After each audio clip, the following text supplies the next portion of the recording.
Nah, kalian yang ngikutin video gue mungkin juga udah sadar ya, gue beberapa kali ngomongin instrumen investasi, salah satunya obligasi gitu kan. Nah, di konten yang gue bahas obligasi itu, gue ketemu satu komentar yang menarik, Pak.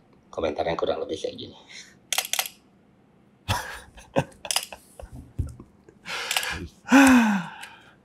Sumpah ternyata bukan cuman gue doang yang dikatain miskin gara-gara invest di reksadana dan obligasi. Tapi emang sih, gue ini bukan konglomerat kayak Arman Hartono. Hidup gue ini sangat pas-pasan. Pas-pasan ke Amerika, pas-pasan ke Jepang, pas-pasan fine dining, pas-pasan beli mobil. Emang hidup gue ini sangat-sangat pas-pasan. Jadi gue bikin video ini untuk double down pesannya Ferry. Soalnya belakangan ini, gue lihat bocil-bocil kripto itu makin meresahkan. Dan gue juga mau meluruskan, jangan sampai kebanyakan yang sesat. Jujur, gue sendiri bingung sih. Siapa sih yang ngajarin obligasi itu untuk orang miskin? Soalnya kalau misalnya kita buka data UHNWI, orang-orang yang memiliki kekayaan lebih dari 480 miliar, 32% aset mereka itu di properti, 18% itu di saham, 12% itu di obligasi, dan cuma 1% itu yang ada di kripto. Pak Sandiaga Uno beli obligasi, Warren Buffett beli obligasi, dan kalau misalnya kalian lihat portonya Berkshire Hathaway, tahun 2022, 27%-nya itu di cash, treasury bills, atau fixed maturity securities. Dan 2023, jumlah cash equivalents, dan US Treasury bills itu nambah 40%. Jadi kalau misalnya kalian bilang obligasi itu buat orang miskin, gue mau tahu emang lu seberapa jauh di atasnya Berkshire Hathaway? Bahkan ada yang lebih ekstrim lagi. Ada yang bilang berhenti kuliah aja buat fokus trading kripto. Ini makanya gue langin effort yang amat sangat banyak untuk video kali ini. Ini salah satu video yang paling daging yang gue pernah bikin, terutama tentang obligasi. Gue akan kupas semuanya, jadi pastikan kalian nonton sampai akhir. Let's go! Seringkali kalau orang investasi, kita itu ngelihat dari potensi cuannya. Dan itu menurut gue fair-fair aja. Potensi cuan itu bisa jadi titik awal yang ngebuka ketertarikan kita mulai investasi.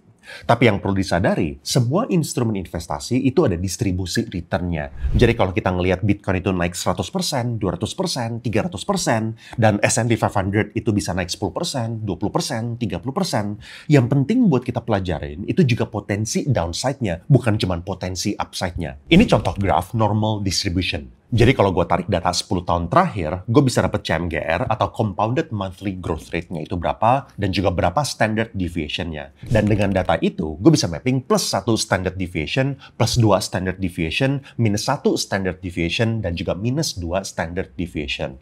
Dan ini adalah probabilitas return yang kita bisa dapat setiap bulan. Contoh. Di Bitcoin, average CMGR dalam 10 tahun terakhir itu 4% dengan standard deviation 23%. Artinya, plus 1 standard deviation itu 27% dan plus 2 standard deviation itu 50%. Jadi probabilitas lo dapat return antara 4-27% itu 34,1% dan probabilitas lo dapat antara 27% sampai 50% itu 13,6%. Dan ada sekitar 2,4% probabilitas lo itu bisa dapat return di atas 50% dalam 1 bulan.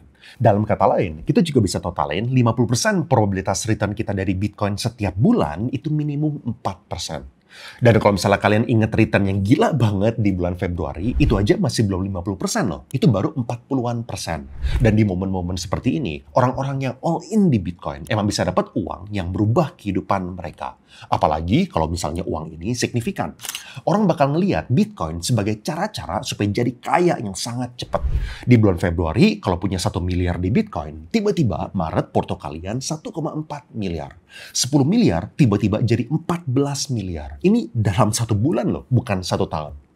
Tapi sekali lagi, kita harus ngelihat dua sisi. Soalnya di sisi lain, ada juga 50% probabilitas return kita itu di bawah 4%. Spesifiknya, 34% probabilitas minus 19% sampai plus 4%. Dan 13,6% probabilitas di minus 42% sampai minus 19%. Dan ada 2,4% probabilitas lo ini malah minus lebih parah dari 42% dalam 1 bulan. Jadi di momen-momen seperti ini, banyak sekali orang yang kehilangan uang secara masif. Dan benar-benar bisa jadi miskin, apalagi kalau misalnya sampai ambil leverage. Dan ini yang dibahas sama Ferry tentang loss aversion. Di mana kepuasan lo secara emosional dan psikologis, cuan 100 juta itu nggak sebesar sakitnya lo minus 100 juta. Soalnya nambah 100 juta itu pasti bikin lo happy, Tapi kesenangan itu nggak sebanding stres yang lu bisa alamin kalau misalnya kehilangan jumlah uang yang sama. Apalagi gue udah sering denger orang-orang yang duitnya itu habis gara-gara investasi di altcoin yang salah, terlalu FOMO, dana darurat untuk keluarga itu dipakai dengan harapan bisa jadi kaya yang cepat, bahkan sampai ambil pinjol buat investasi di kripto. Itu benar-benar bisa habis ya. Dan jangan lupa, kalau porto lu minus 50%, lu plus 50% di bulan berikutnya pun, lu ini masih belum balik modal. Lu butuhnya itu plus 100% baru bisa balik modal. Ini tentunya cuma sebuah simplifikasi dari segi graph standard deviation dengan asumsi Gaussian distribution. Kalau misalnya mau lihat yang realnya untuk Bitcoin, contoh histogram return-nya itu seperti ini. Dan gara-gara gue emang orang yang nerd, gue ngedata standard deviation dan histogram return untuk S&P 500, IHSG, RDPT, dan RDPU. RDPT pun gue juga pisah jadi dua. Yang lebih condong ke corporate fixed income dan juga yang lebih condong ke government bonds. Jadi bukan eksklusif ya, tapi beratnya lebih kemana. Ini semua rangkuman data 10 tahun terakhir, setiap bulan dicatat angkanya berapa, return rata-rata setiap bulan itu berapa, setiap tahun itu berapa, dan standard deviation-nya itu berapa. Otomatis untuk RDPT dan RDPU, dari seratusan lebih reksadana yang ada di aplikasi Makmur, gue cuma seleksi yang udah berdiri lebih dari 10 tahun. Dan di sini, gue juga udah tulis underlying asset di masing-masing kategori ya, dan otomatis resikonya itu mirroring isi underlying assetnya. Kalau RDPT corporate fixed income, artinya kalau perusahaannya ini bangkrut, otomatis bisa jadi bermasalah. Kalau RDPT government bond, kalau Indonesianya itu nggak bisa bayar hutang, itu bakal jadi masalah. Kalau saham, ya kalau salah milih saham, ini yang bakal jadi masalah. Dan ini angka rata-rata. Di mana-mana, mau di IHSG, RDPT, RDPU, ada yang returnnya itu bisa lebih baik dari rata-rata dan ada yang lebih jelek dari rata-rata. Jadi selain milih kategori yang tepat, isinya juga kita harus cek ada apa. Nah, ada beberapa hal yang menarik. Yang pertama, IHSG kita itu amat sangat-sangat menyedihkan. Distribusi return bulanannya itu kayak gini. Rata-rata dalam 1 tahun, returnnya itu 3,82% alias per bulannya itu returnnya 0,31%. Bahkan returnnya lebih rendah daripada RDPT, bahkan lebih rendah daripada RDPU. Jadi sekali lagi, buat kalian-kalian yang cuma teoritis belajar di sekolah tentang high risk, high return, atau kalau misalnya bisa ada RM Bank yang kasih tau kalian main saham itu otomatis lebih cuan dalam jangka panjang, atau beli index fund itu lebih cuan daripada RDPU atau RDPT, gue berharap ini membuka mata kalian. Tolong sadar ya, gue udah buka datanya 2 kali. Yang terakhir itu di video ini. IHSG itu kejam dan dalam jangka panjang. Yang bener-bener cuan, itu cuma sektor banking atau orang-orang yang paham dengan value investing atau bandarmologi. Kalau misalnya enggak, bukannya tambah lama tambah kaya, pasar modal Indonesia tambah lama bikin lo ini tambah miskin. Gue bukan aliran anti IHSG ya, sama sekali enggak. Tapi aliran gue itu data, fakta, dan mana yang paling bisa maksimalin cuan.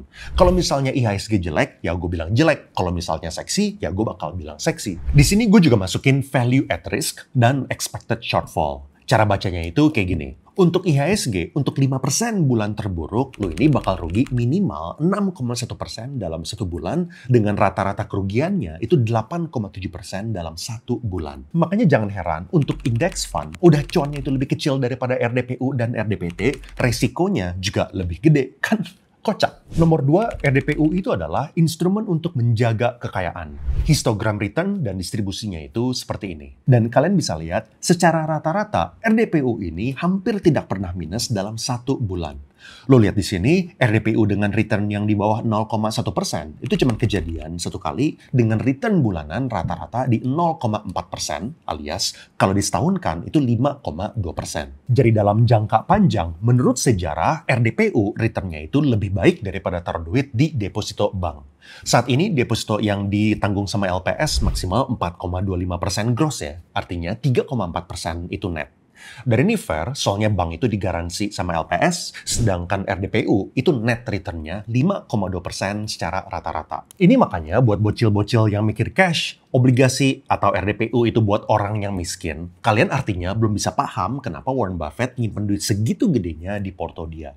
Soalnya ini adalah pelurunya dia, supaya kalau misalnya suatu saat nanti ada kesempatan buat beli atau investasi di perusahaan dengan harga yang murah, dia bisa punya cash buat ambil kesempatan itu. Sama kalau misalnya kayak lagi krisis, kalau misalnya kalian disiplin nyimpan peluru di RDPU, RDPU ini bisa di cash out buat beli instrumen yang agresif. Dan di sisi lain, banyak dari kita yang juga membutuhkan kepastian. Kita itu maunya hidup tenang, nggak siap dengan volatilitas yang ditawarin sama Bitcoin, S&P 500, dan IHSG yang bisa minus lebih dari 7-42% dalam satu bulan. Soalnya bisa jadi itu buat dana perusahaan, buat dana darurat, atau uang buat anak kita sekolah. Kalau misalnya market lagi jatuh, kan kita nggak mungkin bisa minta kepala sekolahnya tunggu, atau minta karyawan-karyawan kita puasa dulu, bayarnya kapan-kapan pas market rebound. Nah, sekarang nomor 3. Lo mungkin notice gue pisahin RDPT yang isinya itu lebih condong ke obligasi pemerintah lawan RDPT yang isinya itu lebih condong ke obligasi korporasi. Ada perbedaan yang jelas ya. Dalam 10 tahun terakhir, return rata-rata RDPT Corporate Fixed Income Fund itu 7%, sedangkan RDPT yang underlying assetnya itu obligasi pemerintah itu 4%. Dan distribusi RDPT yang isinya perusahaan pun lebih cenderung positif ya. RDPT yang isinya itu obligasi pemerintah lebih volatile, sering mengalami minus dalam 1 bulan. Secara angka, dalam 120 bulan terakhir, 36 bulannya itu minus alias 30%-nya, dan 70%-nya itu plus. Jadi apakah RDPT korporasi itu otomatis lebih baik daripada RDPT pemerintah? Secara angka, 10 tahun terakhir, iya. Return-nya itu lebih tinggi, lebih nggak volatile, jarang minus pula. Tapi sebenarnya dua-duanya ini bisa masuk akal ya. RDPT yang isinya itu obligasi pemerintah itu hampir tidak mungkin gagal bayar. Sedangkan RDPT yang isinya obligasi perusahaan masih ada kemungkinan gagal bayar. Walaupun manajer investasi berusaha semaksimal mungkin untuk meminimalisir kemungkinan itu. Dan ini yang paling menarik. Kalau misalnya kalian lihat histogram return dari berbagai instrumen investasi, mulai dari S&P 500, Bitcoin, IHSG, RDPU, RDPT pemerintah, termasuk isi-isinya RDPT kayak Bahana ABF Bond Index Fund, distribusinya itu lumayan mendekati normal distribution. Tapi ada segelintir reksadana yang beda sendiri. Kayak misalnya dana emas pasti dan dana emas stabil. Yang tingkat volatilitasnya itu sangat-sangat rendah. Sekali lagi, ini grafik return dalam sebulan ya. Dan ini gue setahunkan supaya kalian bacanya itu gampang. 92% dari seluruh bulan yang ada dalam 10 tahun terakhir, alias 110 bulan dari 120 bulan, range-nya itu antara 4,66% sampai 7,83% apabila disetahunkan. Dan dalam 10 tahun terakhir, return yang paling jelek di satu bulan itu 0,37% alias 4,53% apabila disetahunkan. Makanya secara historis, ini salah satu reksadana yang returnnya itu stabil dalam jangka panjang. Soalnya bulan paling jeleknya aja, returnnya itu masih 4,53%. Dan saking nerdnya gue sampai minta waktu Head of Fixed Income dan timnya dari Sinarmas Asset Management dan tanya langsung apa strategi mereka sampai bisa dapat return segini stabilnya. Pertanyaannya, gimana caranya ya? Kok bisa dana emas stabil segitu stabilnya gitu? Strategi kita untuk manage stabil itu fokus pada stabilitas dari performa funds-nya itu. Oleh karena itu kita milih underlying-nya itu juga yang memokong strategi tersebut seperti memilih obligasi korporasi yang memiliki durasi yang rendah, diversifikasi. Salah satu yang menjadi keunggulan Sinarmas itu adalah gimana kita bisa mendapatkan obligasi korporasi yang kita inginkan. Karena sebetulnya kita punya ekosistem itu kan sangat terintegrasi ya, banyak perusahaan, banyak company, terus juga banyak bisnis unit lain. Kita juga dibantu oleh Sinarmas Sekuritas dalam terutama investment bankingnya dalam mencari underlying untuk portofolio kita seperti itu. Di situ karena kita sebagai buyer yang besar juga, kita biasanya punya daya tawar kepada emiten gitu. Misal kita ingin mengamankan credit risk kita bisa minta jaminan lebih karena kita sebagai anchor buyer kayak gitu sih. Makanya kalau misalnya kalian tipe-tipe investor yang membutuhkan stabilitas, bisa consider dana emas stabil. Apalagi di Makmur, dana emas stabil ini juga termasuk sebagai salah satu reksadana yang kalian bisa dapat ekstra bonus 3% saat ini.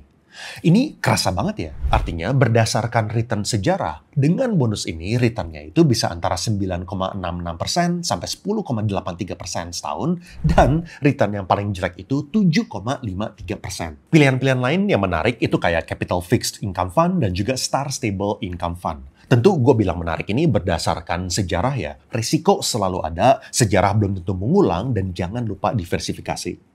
Jadi kesimpulannya, gue berharap kalian bisa tambah bijak saat investasi. Kalau misalnya invest, jangan cuma lihat potential upside-nya doang, tapi juga pertimbangin potential downside-nya. Dan kalau misalnya kalian drop out kuliah, sangat kecil kemungkinan kalian bisa paham tentang konsep standard deviation.